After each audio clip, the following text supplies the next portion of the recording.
Addressing the Poetards. Today we're going to be addressing the Poetards, the worst fan base in UFC history. As you guys know, bro, Alex Pereira just had a beautiful performance. He struggled like I knew he would. I called it in my prediction video. I said he was going to struggle against Khalil Roundtree, but somehow he's going to pull it off a TKO in the 4th round. I literally called it perfectly. It doesn't get better than that. You know what I'm saying? Shout out Pereira, great win. But your fan base is Pereira knows he has a shit fan base. Everyone in the UFC community knows Pereira has the worst fan base. And I know a lot of the comments is going to turn around on me like, yeah, we might have a really bad fan base, but you glaze Izzy. You're one person and I'm going to make you the whole fan base for Izzy. So I'm going to say you glaze Izzy so every other Izzy fan's like you.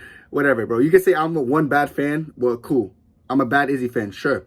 You guys are all, like, majority of these guys. This is not just one person. It's not just one Poetard. It's Poetards. It's plural, bro. You guys are a whole fan base. No neck, no hairline having fan base. Y'all got no hairline, so you're mad at me because I'm over here, Team Izzy, and we laugh at last type shit, you know what I'm saying? But that's not really the point about this video. It's just that I've been seeing some really bad tweets, like really bad tweets ever since Alex Pereira beat the number 8 ranked Khalil Roundtree. I'm going to keep prefacing number 8 ranked because I feel like that's important here. Beat the number 8 ranked guy for a title defense, and now they're getting praised. He's getting praised and glazed. You know how Poetards are, bro. People with no hairlines always have the most absurd kind of glaze against, fighters. So, let's talk about this, bro. First viral tweet that I just think is stupid. Like, let me just address this tweet.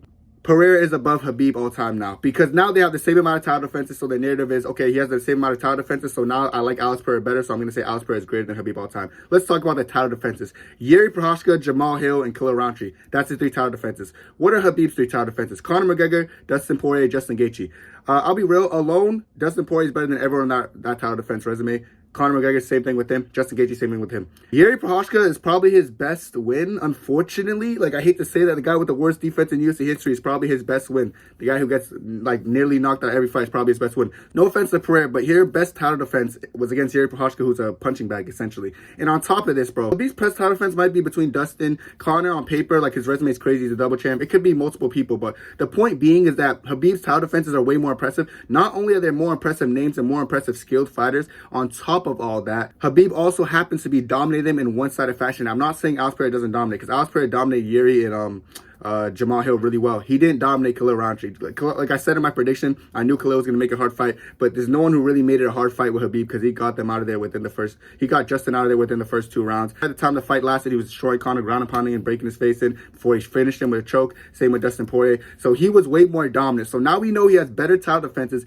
and more dominant title defenses. Now we could talk about his entire resume, because the narrative is that, oh, Khabib only has 3 fights, because people don't, like, remember fights with Edson Barboza and RDA, prime RDA, may I add, Michael Johnson. Like, people can say, oh, Michael Johnson sucks, he just knocked out Dustin Poirier. Bro, Michael Johnson knocks out people he's not supposed to knock out and loses people he's not supposed to. No matter what, he's a good win on paper. Khabib's resume is pretty complete. Like, people say it's a no. Conor McGregor, Dustin Poirier, Justin Gaethje, RDA, Edson Barboza, Michael Johnson, those are great wins, bro, on paper, bro. I don't care what anyone says, bro. And I know people are going to like to bring up, like, yeah, I know Alex Pereira, he struggled with the number 8 ranked Khalil Roundtree as a title defense, but didn't Khabib fight that number 11 ranked guy for the title? Well, let's talk about that, because I know Casual's going to address that. I can address that really quickly, so let's talk about it. So it wasn't supposed to be Ali Quinton, but Casual fans don't actually know that it was supposed to be someone named Tony Ferguson. You might know who Tony Ferguson is, but Tony Ferguson couldn't make the fight, so someone named Max Holloway tried to replace Tony Ferguson. You might know who that is too. And then Max Holloway pulled out last second again, so they said someone named Ali Quinton could fight. People trying to say Khabib is taking easy fights. No, if I'm not mistaken, Magomed Ankalaev was next up, and Alex Pereira didn't want to fight him, and he ended up fighting Khalil Roundtree. So before you try to make Khabib seem like a ducker, someone who ducks fights, no, people pull out of fights, and Khabib fights who's next. A wise man once says, brother, if King Kong can make 155, bring him here. Brother, it's not Khabib's fault that everyone wants to pull out of fights and duck him. Just know that Khabib's resume, he ain't ducked nobody, so don't try to use that Ali Quinton win as something like Khabib wanted an easy fight. He went through his whole career dominating everyone. Once he got the title opportunity, he stole it, and he started running through everyone. And on top of that, all time, Khabib is number 4 all time in longest win streak in UFC history with 13 wins in a row. Remember that, bro. And you're going to be like, yeah, but Alex Pereira is still new to the UFC. Fine, then I agree with you. He is still new to the UFC. Could he surpass Khabib in the future? Maybe. Yes, he probably could. But my whole thing about this is stop trying to say right now he's better than Khabib, because he's not. Because your whole excuse about it, yeah, he might have a longer title defense and more dominant reign, but Alex Pereira's career is not done. Okay, fair enough. So now we both agree that Khabib is greater. You just like Alex Pereira better. You think he has a better chance to be greater. Who knows? In 2 years, Alex Pereira could be above Khabib, but right now he's not. A big thing people are going to go to as well is, yeah, but Pereira's double champ, dude. Trust me, dude. He's double champ. He's radical. Let's talk about his double champ. So he beat Israel Adesanya, and how much title defense did he get in middleweight? I forgot. Oh wait, he didn't have a title defense because of the rematch. He got knocked out cold, and then he ran up to a 205 weight class. So don't try to say, oh, double champ this, double champ that. If you don't defend both belts, like the double champ status, hitting the pinnacle is one thing. Defending the belt when you're up there is another thing. It's the hardest thing to do once you're at the pinnacle to continue to defend. Now, he's doing it great at light heavyweight, but if you look at the level of opposition that I talked about earlier in the video, that level of opposition you're defending against, Jamal Hill, Yuri Prochazka, and Khalil Roundtree, the number 8 ranked guy, that's not the best level of opposition. If he's defending against Ankalaev and beating him, that's a different story, but he hasn't done that yet. So give him time. He could probably surpass Khabib, but is he better than Khabib right now? Not even close, but like I said, casual fans are going to push this narrative and ride with it because they don't know shit about the UFC. Another big question going viral was Pereira versus Topuria fighter of the year if Topuria goes in there and knocks out or beats Max Holloway in impressive fashion. And the top comment to that tweet was, doesn't matter, something about Alex Pereira is going to win it no matter what, blah, blah, blah. And I started laughing because this is the thing. This is when quality versus quantity happens. Yes, Alex Pereira had 3 fights this year. Great fights this year. I gotta applaud him. Great performances. Great competition. I mean, competition not really great, but great quantity. But which is more impressive, knocking out Volk and Max back-to-back or beating people who have 0 title defenses? Like, it just,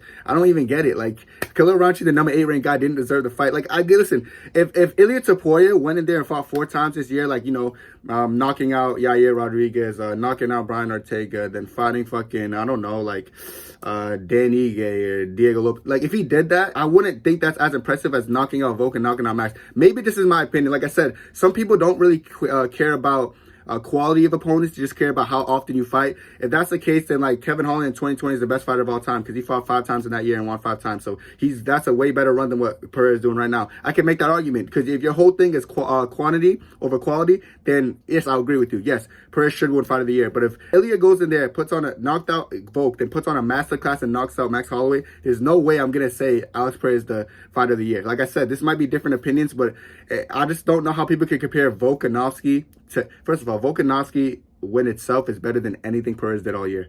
Shoot me for it. No, dude, I just think Alex Pereira won over Yuri's better because Yuri's better than Volk, dude. I don't know, man. Something about Yuri just makes me think he's better than Volk. Shut up. Bro, Volk is better than all those wins. So if he has, Volk's already better than all those wins. He knocked out Volk. Then he goes in there and knocks out Max, who's better than all those wins too combined. There's no way. There's just no way. But like I said, Poetar's gonna be like, nah, dude, trust me, dude. Just trust.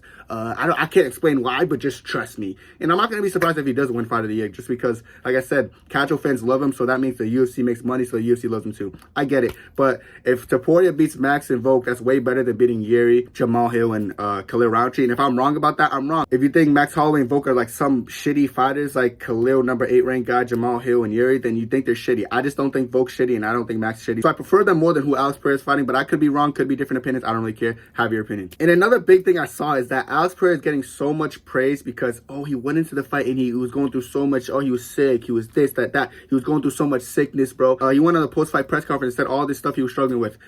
And isn't it ironic, chat, how like people are praising Alex for making excuses of why the fight looked like that?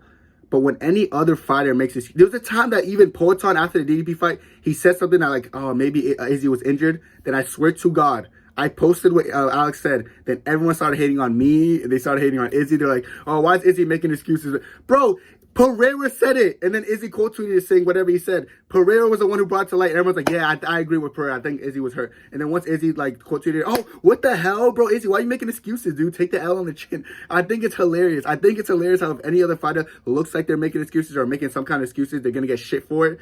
But when Pereira makes excuses, he gets praised. Like I said, it's just a double standard that like I kind of got to like understand that it's just a thing that comes with Poetards. Like I remember like Islam had staff. Like the whole thing about Islam having staff was a big deal. And a lot of his fans were making excuses. But I swear to God, after the fight, Islam said, brother, I didn't take antibiotics. The staff didn't affect me. It didn't affect my performance or whatever.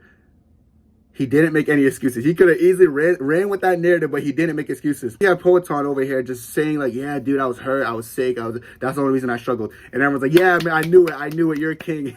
Like I said, I think it's kind of funny because when you look at it from like a broadened point of view, you're going to be like, that's hilarious how he has this double standard. But like I said, I get it because everyone loves him, so he can do whatever he wants. He can make excuses. As long as it's Alex Pereira making excuses is good. If Alex Pereira makes an excuse for a fighter and the fighter says something along the lines that it might be true, they're going to hate the fighter, not Alex. It's kind of funny to me. So that's another thing I noticed, so I just have to address because it's funny that he can say whatever he wants and fans are still going to be like, yeah, dude, yeah, you're right, dude. I love you. Another big tweet I saw, this kind of ties into the Khabib narrative, is that it's a tweet that says Pereira is tied for title defense defenses with DC, Khabib, and Islam, and all the comment sections saying, yeah, he's way better than all of them. Like, they're saying he has 3 title defenses in 3 years, in less than 3 years or whatever. And but I feel like they don't understand. All they're doing this tweet is pushing out the narrative that he was fast-tracked. Yes, he had 3 fights and then a title shot. Unranked bum, Sean Strickland, title fight.